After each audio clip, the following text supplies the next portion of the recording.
Welcome to Clearing the Clutter Inside and Out with Julie Coraccio. Every Tuesday at 1 p.m., Julie interviews experts on all areas of clutter: physical, mental, emotional, and spiritual. Learn easy-to-implement tips on how to release clutter and get organized to create the life you choose, deserve, and desire. An award-winning professional organizer and coach, Julie also shares suggestions to help you live clutter-free for a more joyful and fulfilling life. Soothe your soul with our customized aromatherapy blends designed to support you in clearing clutter. Our unique blends include space clearing, Zen mind, serenity, awareness, natural awakening, loving kindness, gratitude, forgiveness, blissful balance, and present time, which will become your favorite. Learn more at reawakenyourbrilliance.com. Hey everyone, today we are talking about the topic of forgiveness. I have learned in my life that by not forgiving, whether it's yourself or someone else, it can create an immense amount of clutter, whether it's mental, emotional, or spiritual in your life. And so we're going to talk today with someone about how to release forgiving someone and work on that. And trust me, I've had the pleasure of interviewing her before. We have a lot of great stuff in store for you today on forgiveness. All right, we're going to tell you about today's guest.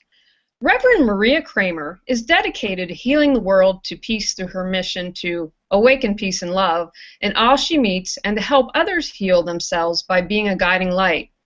Through her own journey of healing and awakening, she has come to know the simple truth that every single person is precious and divine, no matter how removed his or her behaviors and life experience may be from reflecting that truth. They have just forgotten who they are. Maria holds many certifications, including Integrated Energy Therapy, Master Instructor Trainer, UCI and Karuna Reiki Master degrees, Certified Hypnotist, and Access Bars Facilitator. Welcome, Maria. Hi. Well, thank you, Julie. It's so great to be with you again. I want to encourage everyone, if you go to my YouTube channel, we have lots of great interviews with Maria. I was thrilled to have her now in the new podcast series and video series, and I think this is such an important topic, and I've had this discussion with her. So let's get started. Maria, can you talk about how not forgiving, whether it's ourselves or someone else, can create emotional, mental, or spiritual clutter? Yes. If you can think of yourself, whenever we have lower vibrational emotions like anger or bitterness or resentment, think of it as all these emotions get stuck on a cellular level. So it's literally like living with a garbage can that you don't empty for how many years you're old. We've got a lot of garbage out there for everyone, I'm sure.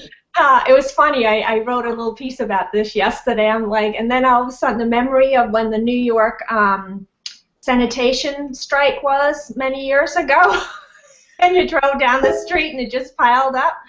So that's sort of what happens in our cellular memory and in our bodies when we hold on to these heavy, I almost see it on an energetic level like coals in our bodies.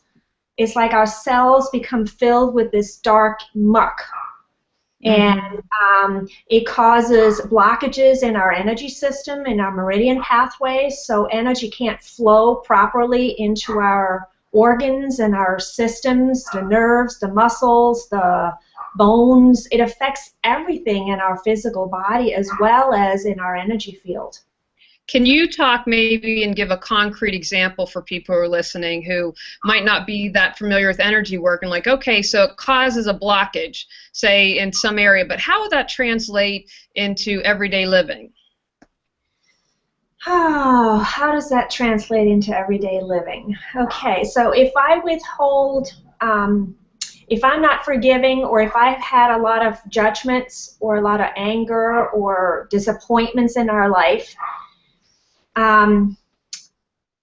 it typically will affect us in a way that we are not living in the present moment anymore.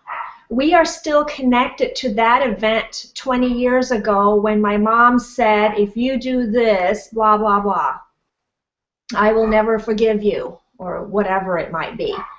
And so when that happens, something happens in our neural pathways, also in our brain. And so it literally affects how we think and how we believe. And it just amplifies. And so first there was the incident of I'm not feeling worthy, I'm not feeling loved, I feel abandoned, I'm not good enough, I'm not wanted, there's no space for me. It affects us in so many different ways. And it creates now these belief systems that get anchored in.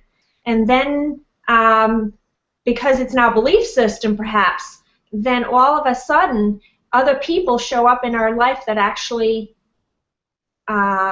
compounds and make that belief true. And so we start this whole pattern that then will create more of the same in our lives. So we create what we don't want more of. We resist it and say, I don't want this, but what happens is the exact opposite, and we get it amplified. Yeah, and there's so many different layers to it. That's one piece of it. And so now that gets mirrored back to me because I have that belief. Now the other piece too is if there's something happened in our life that we feel was unforgivable, by holding on to that anger and that grudge, we're actually feeding, I call it the zombie lifestyle. You're literally feeding that old energy by still withholding love and forgiveness to that person. So it actually builds up more. It's almost like you have a rotten apple, and if you keep it sitting there, it will grow more mold on it. Mm-hmm.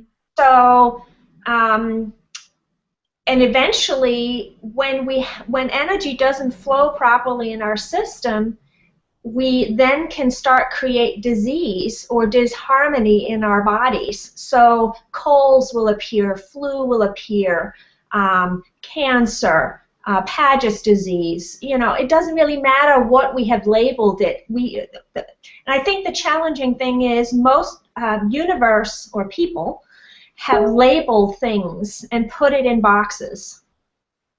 And I really wish we would unlabel everything, because that creates even greater limitation. Now I have this, and I'm stuck with it.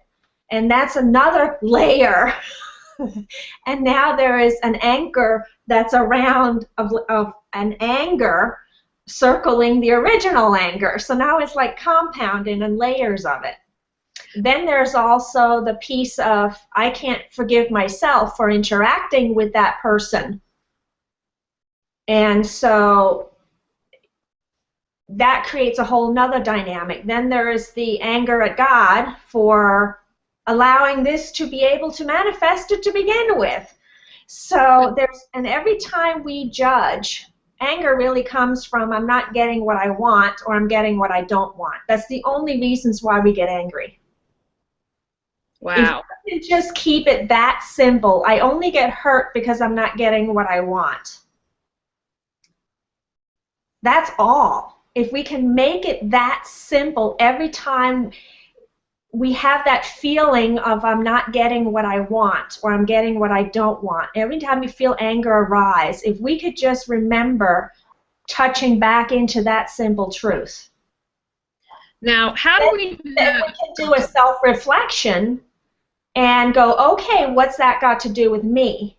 And that takes that responsibility or the blame that it's somebody else's reason why I'm not feeling good.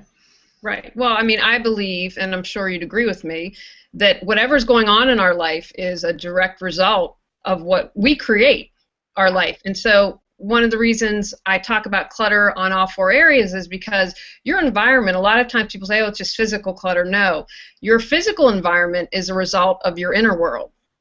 Mm-hmm. Absolutely. And I think where I can share personal stories of how I know anger has affected me. My mother, she developed just on a I just had an aha moment today as I'm preparing for this week. It's funny, stuff has been coming up for me for clearing, so I thank you so much. And I have a hip or I have had, or I've been processing a hip and leg issue on my right side for a number of years that has caused challenge in walking sometimes, and it's a lot of pain. And I also know my mother had it and my grandmother had it. Sometimes the emotions we feel is generational. And I actually dowsed for it today to see how much was it my anger and how much was it their anger and what's the common theme. And I know I'm doing generational healing on it. And I'm here to forgive that which they couldn't forgive, that whoever they needed to forgive for it. And they had pretty rough lives. So, and I know it's a lot of anger and unforgiveness even in my life about certain things in my life, abuse or where I was held back or I felt abandoned or not heard or whatever it was when I was a kid. And so I know pain is a messenger. It is one of the most blessed gifts that our body offers us because it shows us where we're not in harmony and where we are not in complete. If I was living in complete 100% bliss love, I would have no pain in my body. I would have a completely disease-free body. Mm-hmm. Yeah. If you look at anger and as a acid, right? We talk about acid alkaline when we talk about healthy body. Love is alkaline. Anger and frustration is acidity. So if you are living in love, you have a completely vibrant being. And so if our bodies is showing anything other than that, then we have some emotions that are stored in our body that we need to release and let go of. And so my mother developed osteoporosis, which my grandmother did too, and they were in great pain and they were limping for a number of years. And then my mother developed Patch's disease, which is osteoporosis on steroids. Okay. It's horrific. Its bones remanifest incorrectly, so it's like bone on bone, and there's no fluid, and it's very painful. And she was in bed for many years. So apparently there's a belief system in my family that I was beginning to create something similar to that, although I wasn't conscious of what it is. And most of the emotions we're not conscious of because they're old. So that's a great point. So could we be unconsciously not have forgiven someone? Maybe consciously, oh, I forgave them ages ago, but that's not really what's going on. Yes. Most of it is. And the way I look at how do you know if you really forgiven? And so the angels actually showed me in meditation the other day a beautiful image. And it was funny. They took me into this place of I was in the circle with all the people I needed to still forgive at another deep level. They were all seated, and I literally had to bow to each one of them and kiss their feet. So if I'm not able to bow and kiss their feet and see them as God, Sai Baba says something really beautiful. If you can't see God in all, you can't see God at all. And so that literally is just a meter. Have I truly forgiven that person? Can give them a hug and see them as me. And what I really do, does that answer your question? That does, absolutely. And I think I've got some homework to do because that's a great visual. But can you talk a little bit about the process of forgiving? Because you've mentioned already about layers, and I think sometimes I don't want to ever minimize what's happened to someone. And so, you know, forgiving the neighbor for having the dog poop on my lawn, it's annoying, but that's easier than saying forgiving someone who abused me. So I believe that there are layers. So can you talk about what your experience has been in the process of forgiving? It's stages. You can't go from A to Z. I mean, you could.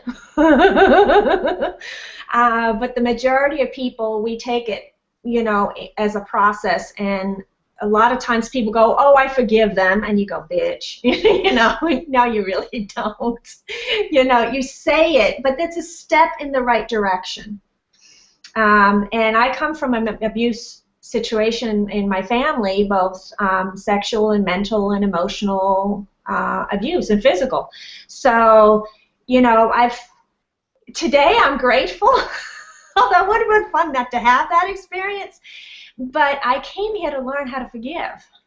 Mm-hmm. That was one of my choices of having an experience in this body as this soul at this point in time. So if that's one of the lessons I came here to learn, I can't do it without having something really extraordinary to work with. Yeah? So it comes from a place of and I think sometimes we have to begin with where people don't want to go, and that is, I don't want to forgive. And accept that I'm not ready to forgive. By saying I am not ready to forgive yet, and I fully embrace it, that's a beginning of the process. By verbalizing and accepting, I don't think this is forgivable, is a process. We have to verbalize what we're feeling. I find journaling is a wonderful tool in really writing down why I can't forgive or what or the process I'm in. And the next one is I allow the energy of, this is what worked for me years ago when I was working on something really deep. And I said to the angels, I work a lot with angels, like you know, and I said to the angels, I said, okay, God and angels, I can't forgive this person, but I am willing to allow the energy of forgiveness to flow through me to that person until I can actually participate in that action. I love that. I think that's fantastic because, again, it's so important that you mention that, because when I've done interviews on something that happened to me, people are like, I can't forgive, and I'm like, that's okay. If that's all I can tell you from my experiences, it's like a boulder has been removed once I have forgiven someone. Yeah. And, you know, and I respect where everyone is in their process. Yeah. Yeah. And then you do it in layers. And, you know, and I find the important piece to forgiving is it's not a mental process. It's an emotional process. You can't think your way out of an emotion, and if you feel anger or if you feel hurt or if you feel abused, those are feelings, and you can't talk your way out of it. You have to feel the pain. You don't have to. What has worked for me, that's number one, there's nothing you have to do. The best way to do it is to, what they say, feel the pain of the event. And that's the thing most people are not willing to go into. They want to kind of push it away. They don't want to, but it's going into the feeling of the pain of whatever that was and literally sit in it like a soup or a swimming pool that allows you then to move out of it. I just want to jump in here. You know, I've interviewed you before, and I've interviewed lots of people. Every single person I've interviewed had said holding on to the pain was much worse than walking through the fire of dealing with the pain. And yeah. Would you agree? Yeah, because it's such a short period you're in it. However, it's if you know, it's like going into a pool. It's like going into a hot tub. You know you can always hop out. But there's something about sitting and feeling it fully, being present with it, being present with a part of you that felt whatever it felt, that helps you recognize that this too shall pass.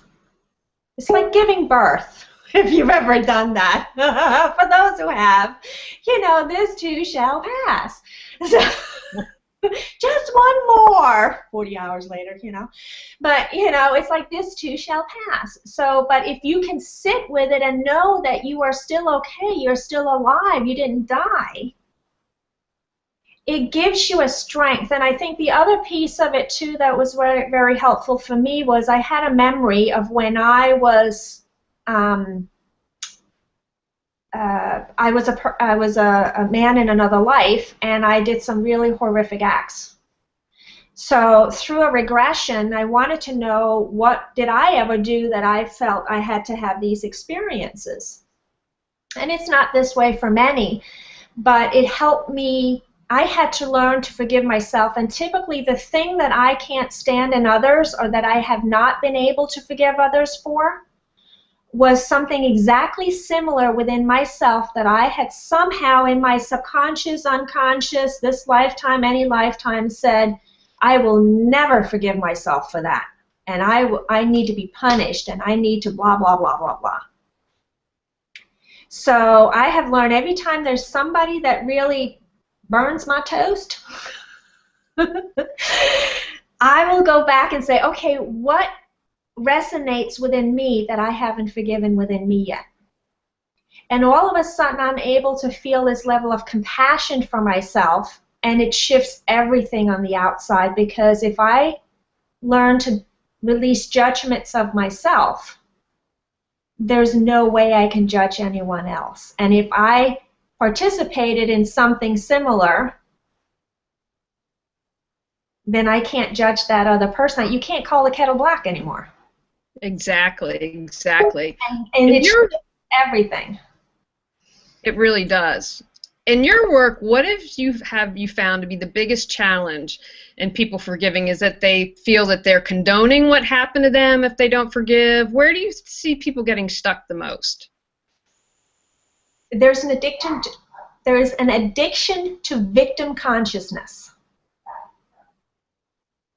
It's much easier to blame someone else and take responsibility for not for the whole thing, but for the part that we played.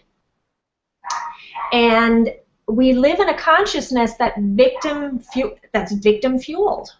Poor me. Mm-hmm. It's always someone else's fault of whatever this is. So because once you take responsibility for your part, you can't blame anyone anymore. Right, right. And there is a hook. And it's that learning how to unhook it. And it's the last grab the ego has. So it's that place of, okay, I have to take full responsibility of everything that happens or has ever happened in my life. I co-created this. There is an energy of people resisting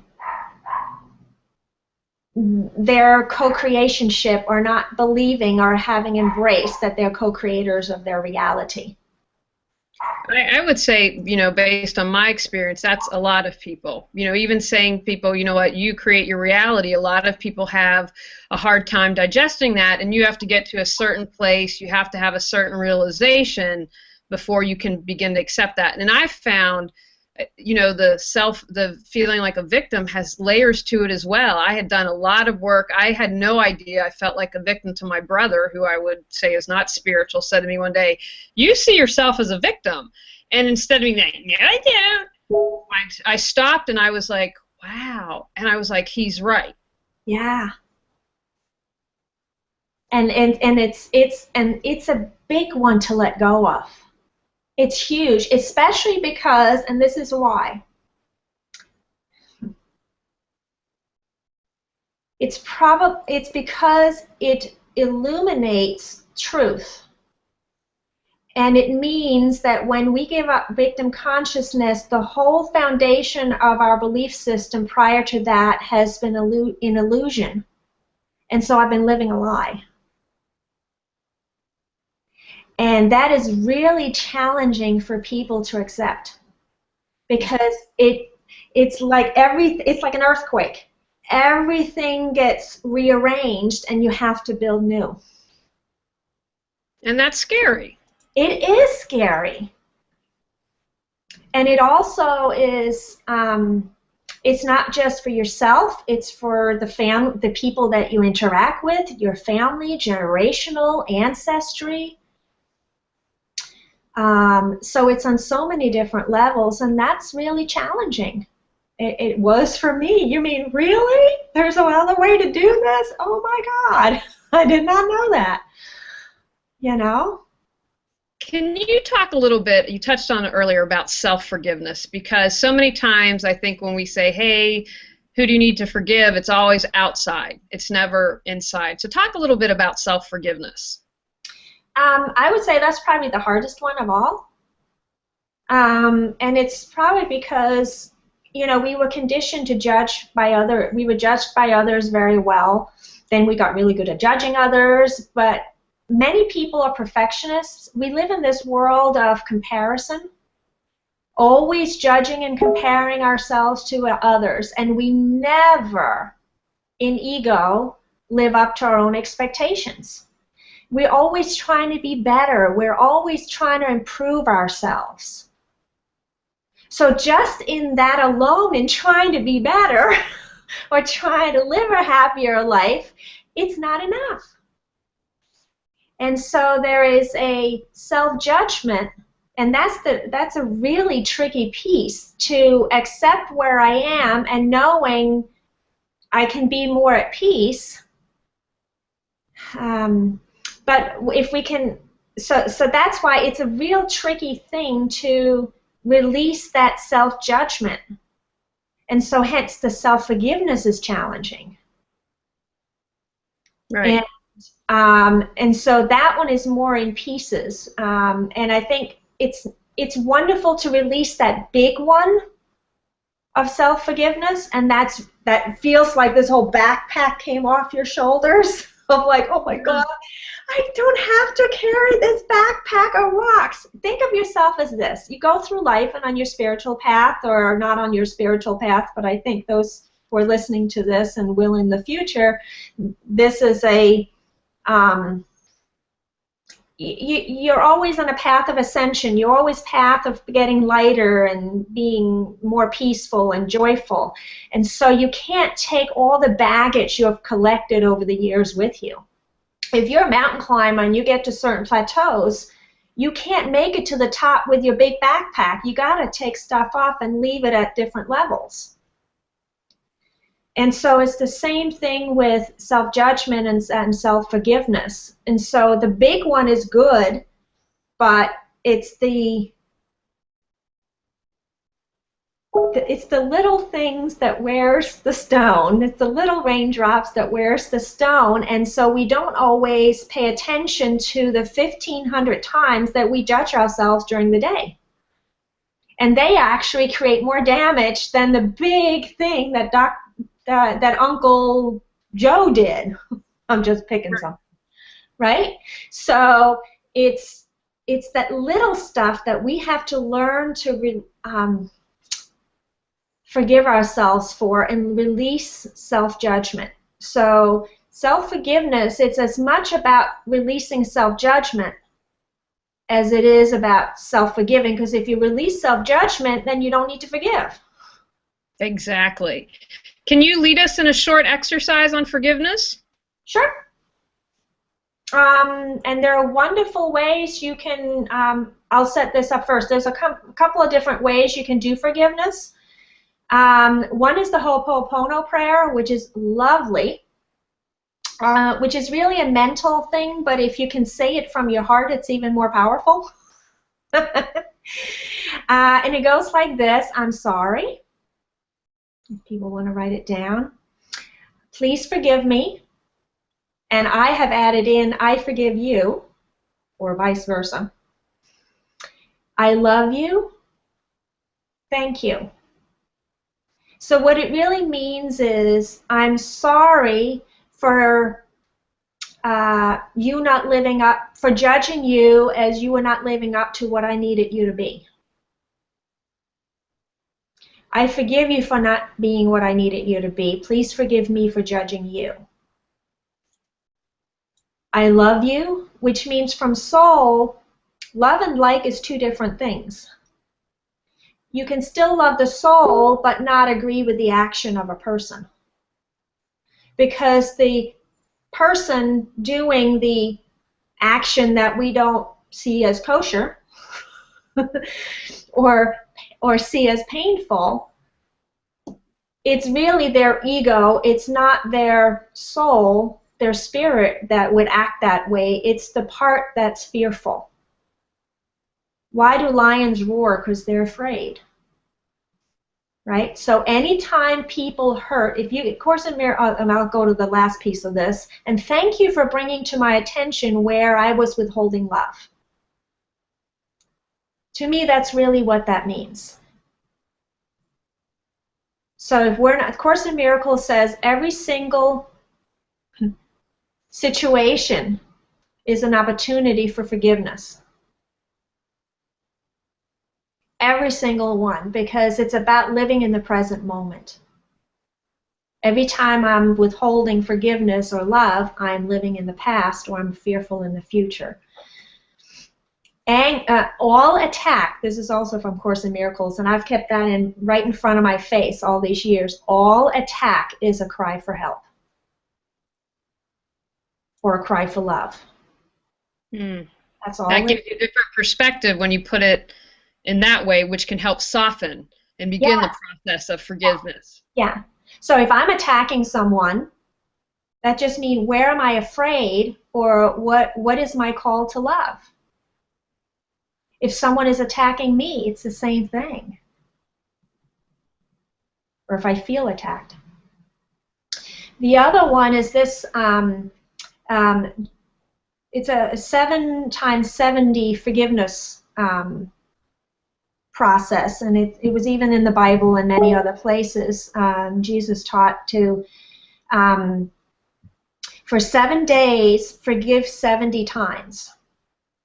And and I've done this process, and it's powerful. And you literally write down either the same person or different people 70 times every day. I now unconditionally release and forgive blank for blank. They did the best they knew how given their state of consciousness at the time. Wow. And then you also want to forgive yourself. I now unconditionally forgive and release, and then state your name. And if you've had many names, like I've been married a couple of times, and then I changed my name too. So you have because each personality has its own characteristics and its own connection to whatever the situation was. You do that and you write it out longhand, not typing. It's got to be written out longhand. I'm going to try that. I've got some. Really fabulous. I think that, and you know what, again, that's an easy exercise. You just need pen and paper, which most people have access to, and that's something, again, what I would call a no excuse. You have no excuse not to do that. Yeah. Or and I always mispronounce it, the Hanos, pronounce it for me again. Ho'oponopono. People can Google it. And if you really want to be simple, you can just say, thank you, I love you. But a lot of times people have to get there. Yeah. And the other one, for those who know EFT, emotional freedom technique, it's a wonderful energetic process to, release out where the blockage is without knowing what they are. And meditation is another one. So I want, for those of you listening on the call, you can just close your eyes. And I want you to allow yourself to just tune into your body. Take a deep breath in and just release out.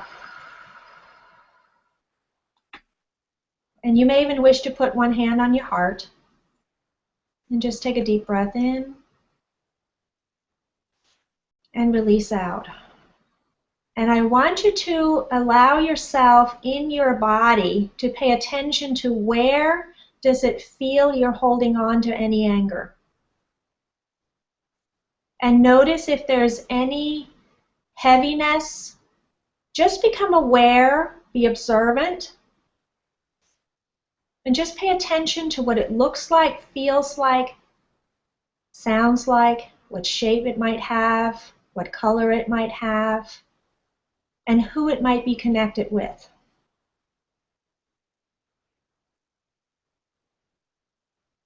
Beautiful. I want you at the same time to reach up with your heart, invite yourself to connect with divine source energy. Whatever that is for you, creator energy, God, source, love. And I want you to literally reach up with your heart and envision connecting with a stream of golden source consciousness reaching down like a river, flooding into your crown. I want to invite yourself, and as you take a deep breath in, inhale golden light and breathe it down into your heart.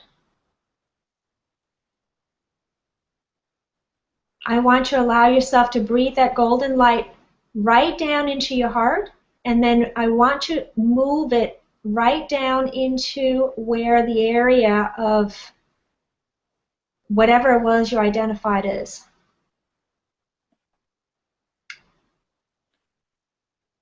Beautiful. And I want you to feel, this is pure source energy, it's love. When you bring in the energy of love, it transmutes and absolves and dissolves anything that is not of love vibration. It's like shining a flashlight into a dark cave. I invite you to breathe in more of this golden light, and I want you to breathe in another energy of pink light. Pink is the energy of compassion and forgiveness. So breathing in golden pink light into that area, into whatever it was that held that anger and unforgiveness. And I want you to literally feel, sense, see it beginning to dissolve, grow smaller, smaller, smaller, smaller, and feeling the energy in the area becoming more vibrant pink and golden light. And just breathing in, I breathe, I choose peace instead of this. Literally make a choice for peace. I choose peace. I choose to bring in this peace more than I want to be right. I choose peace instead of needing to be right. I choose peace instead of this heavy feeling. There you go. Literally just feel it. It just dissolved. You feel how it got smaller and smaller? Absolutely. Beautiful. So this is a simple thing you can do in meditation. If anything is up, just choosing and breathing in love to transmute wherever it is that you're, because it lodges in our cell memory and we want to release it out of our physical body. And you have the power to shift anything. And if it shifts energetically, we can shift it physically, and so we don't have to create the physical manifestations. Excellent. Do you have any final thoughts you want to share on forgiveness?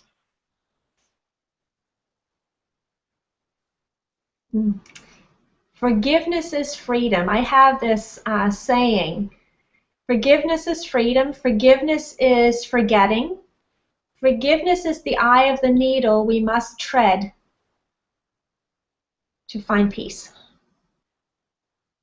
Wow, that's powerful. It's a tool for peace. Without it, it's going to be it's the key. It's the tool we have been given to find inner peace. Outstanding. When we still live in the illusion of the way that we do. Now, can you tell people, I know you do classes. I don't know if you have any books, anything like that, and then where people can find out more information about you. Sure. Oh, I teach lots of classes. I teach integrated energy therapy classes, self-ascension events. I teach, I'm also a master instructor trainer with IET, so I'm going to be traveling to Europe and all over the country and teaching this year. I'm really excited about that. I have 2 books, Prayers to Awaken Peace and Love, and I co-wrote with 14 other authors, The Chakra Journey. And they're awesome tools for self-healing and creating more peace in your life and learning to forgive. And I have a website, awakenpeaceandlove.com. And I'm in the process of creating another website, but there will be links to that if you go there. So I look forward to being of service and helping anyone as they are needed. And I have a blog that I'm writing too, so there's tips and all kinds of stuff there. Excellent. Well, thank you, Marie. It's always a pleasure. I always enjoy interviewing you. You're welcome. Thank you. All right, everyone, go out, try to forgive, whether it's yourself or someone else, to clear clutter to create the life you choose, deserve, and desire. Soothe your soul with our customized aromatherapy blends designed to support you in clearing clutter. Our unique blends include space clearing, Zen mind, serenity, awareness, natural awakening, loving kindness, gratitude, forgiveness, blissful balance, and present time. Which will become your favorite? Learn more at reawakenyourbrilliance.com. Thanks for tuning in to Clearing the Clutter Inside and Out. Sign up for our newsletter and receive a free copy of 10 clutter-free living tips. Ready to create the life you choose, deserve, and desire? Learn about Julie's coaching, ebooks, online monthly decluttering classes, how to organize your life, office hours, and her unique clutter-free living mastermind at reawakenyourbrilliance.com. You can also watch all episodes on YouTube or download on iTunes and more. Join us next Tuesday at 1 p.m. Remember, the journey of 1,000 miles begins with one step.